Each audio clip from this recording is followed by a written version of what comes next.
So my dad secretly married this woman.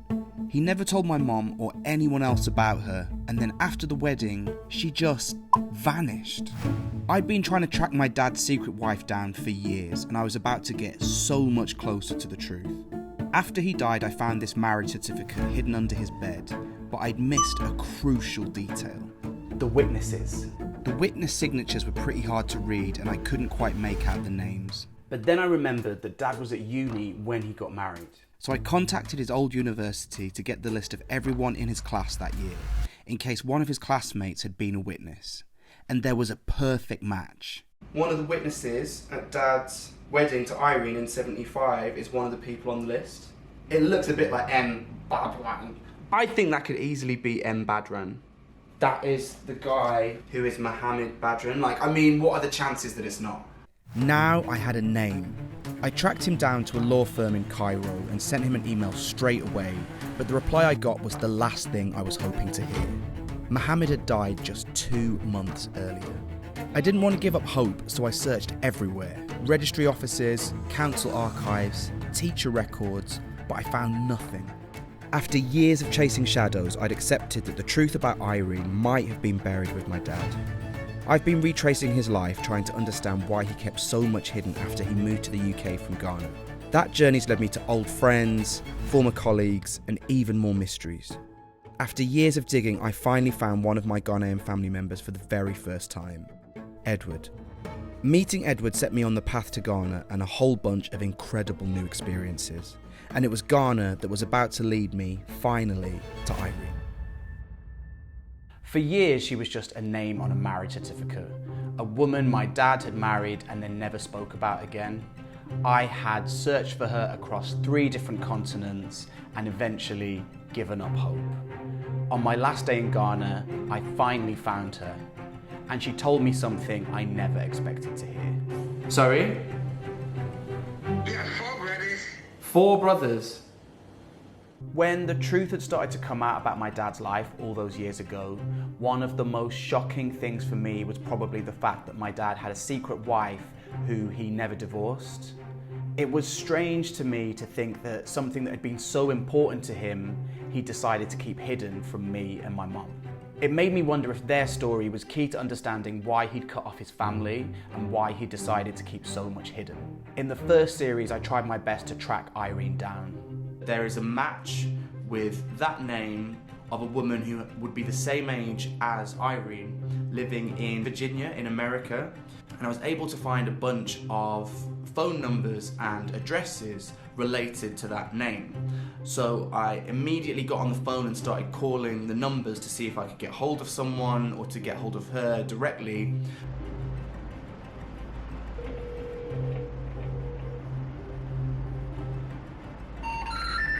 The number you dialed is not in service.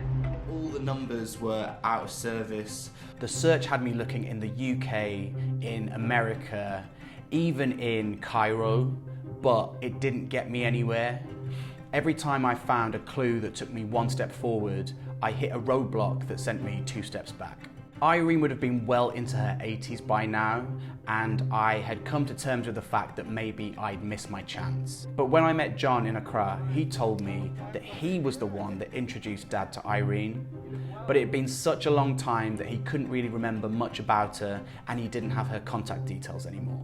Then about a week later, John called me up to say that talking about Irene had sparked his memory, and he'd looked back through some old phone books and found a number that he thought belonged to Irene.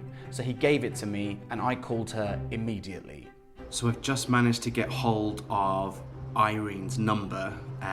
Unbelievably, after all this time, it turns out that she's been living in Ghana, and I'm just gonna give her a call and see, first of all, if she's happy to hear from me or not, and secondly, if she'd be willing to have a little bit of a chat, either over the phone or in person, face to face. I'm kind of blown away that this has happened, because I'd pretty much given up on ever getting in contact with her.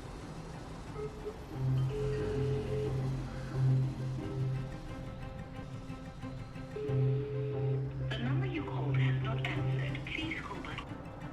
I'm just gonna keep calling. The number you called has not answered. Please. But just like the first time I tried to find her, she didn't answer. Another dead end. 2 weeks later, I'd come to my last day in Ghana.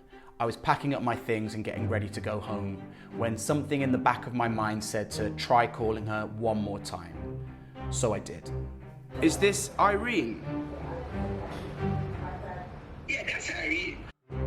If you've enjoyed the series so far, let us know your thoughts in the comments. And as always, don't forget to like and subscribe. Is this Irene? Yeah, that's Irene. I'm his son. Are you the son? Yes. Hey. How are you? You told me I'm fine, and you? I'm very good. I'm very, very good. Okay, how is your dad? I'm here from you for how many years? So, unfortunately, he passed away. And nobody told me. No, well, nobody had your details to get in contact with you. But this it's a surprise, a big surprise. Yeah, of course. Yeah, it's a big surprise because early on, I tried to get in touch, but and then I moved from Ghana. I came to US, right? You moved to the US. Yeah. Were you in Virginia? I was in Virginia. How did you get there? Because I was looking for you. So she had been in Virginia after all, and I'd been so close to tracking her down back in 2020. COVID was the thing that finally encouraged her to move back to Ghana. If I'd started looking for her 6 months earlier, I'd have probably found her in America. This was all so crazy. I had so much to ask. I took our phone conversation to the kitchen. I was actually trying to look for you in Virginia because I thought you were still there, and that's all. You took all your research. Yeah. You went to Virginia. Yeah, I took it seriously. I took it very seriously. Yeah. So this is the first I'm hearing or even his name. In a long time. I thought I was wondering where you were. Do you mind if I ask how you guys met? How we met? Yeah. But he didn't tell you anything about anything. Nothing. I went to London Yeah. to meet him Uh-huh. about 3 or 4 times. Okay. He kept his past life from your mom. He did, yeah, he did. Only he mentioned he came from Ghana. That's what he mentioned. That's basically it, yeah. Is the You son... have 4 brothers. Sorry? You have 4 brothers. 4 brothers. You say you have 4 brothers. I think I have 1. Oh, you have 1 brother. I think so, yeah. I think so. But then it's possible there are more. 4 brothers. The way my eyes nearly popped out of my head when she said that.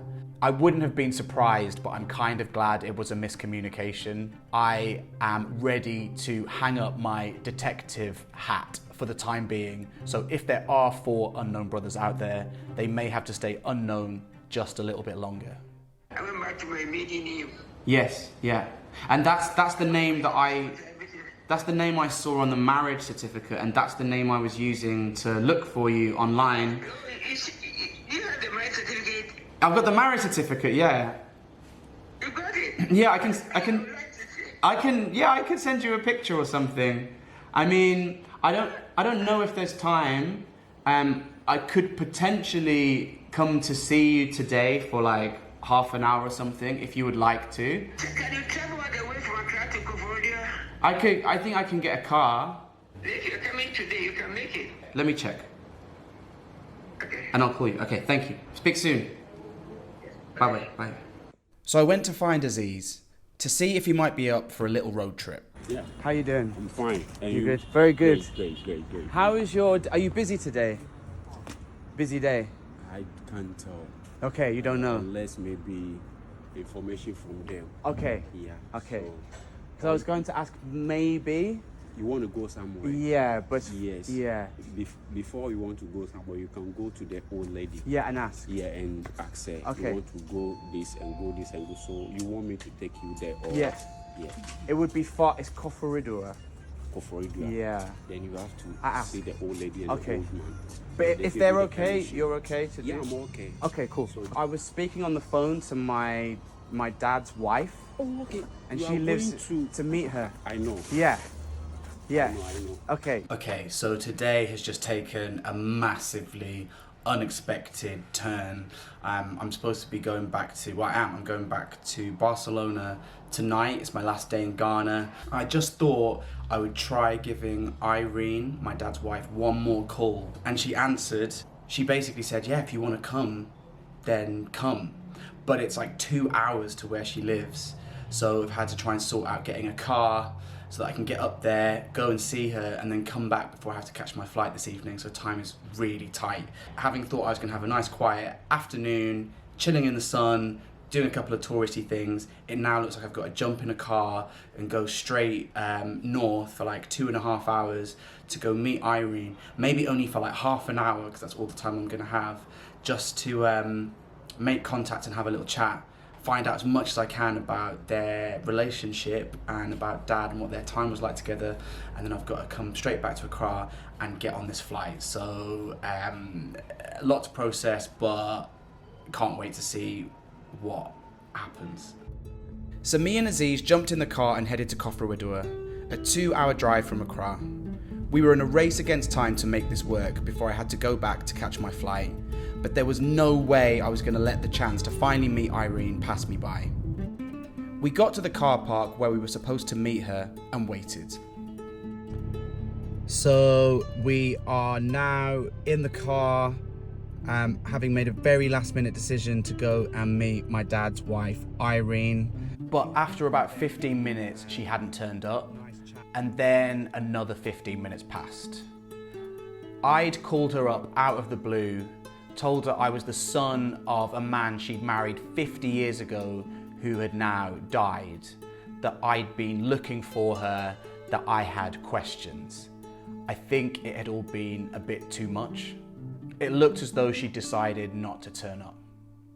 All that excitement and the trip up to Kofrawidua had been for nothing. I'd have to go back to Accra and accept the fact that it just wasn't meant to be. Oh wait, we were in the wrong car park. We turned the corner, headed down a long road and pulled up at a house. The gates began to open. This was the right place.